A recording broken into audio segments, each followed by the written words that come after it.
പാലക്കാട് തിരുമിറ്റക്കോട് കറുകപ്പുത്തൂരിൽ കുടുംബ പ്രശ്നത്തെ തുടർന്ന് സ്വന്തം കാർ കത്തിച്ച യുവാവ്. ആളപായമില്ല. ഇന്നലെ രാത്രി 11 മണിക്കാണ് സംഭവം. കാർ പൂർണ്ണമായും കത്തിയമർന്നു. കറുകപ്പുത്തൂർ ഹെൽത്ത് സെന്ററിന് സമീപം നിർത്തിയിട്ട കാറാണ് എറണാകുളം സ്വദേശി താജുദ്ദീൻ കത്തിച്ചത്. ഫയർഫോഴ്സ് സ്ഥലത്തെത്തി തീ നിയന്ത്രണ വിധേയമാക്കി. പോലീസ് ഇയാളെ കസ്റ്റഡിയിലെടുത്തു. സാജിദ് അജ്മൽ വിവരങ്ങൾ നൽകും. സാജിദ്, എന്തായിരുന്നു പ്രകോപനം?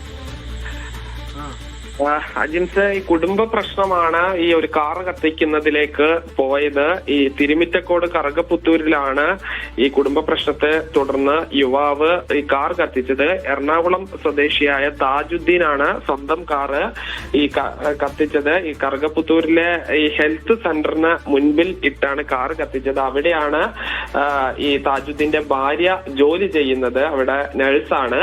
ഇവർ തമ്മിൽ ചില പ്രശ്നങ്ങൾ ഉണ്ടായിരുന്നു. ഇതിൽ ഉള്ള ഒരു വൈരാഗ്യം മൂലം സ്വന്തം കാറ് കത്തിക്കുകയായിരുന്നു. പിന്നീട് ഫയർഫോഴ്സ് ഉദ്യോഗസ്ഥരെത്തി ആണ് തീ അണച്ചത്. കാറിന് പൂർണ്ണമായും കത്തി നശിച്ച അവസ്ഥയിലാണ് ഉള്ളത്. ചാലിശ്ശേരി പോലീസ് ഈ താജുദ്ദീനെ കസ്റ്റഡിയിലെടുത്തിട്ടുണ്ട്.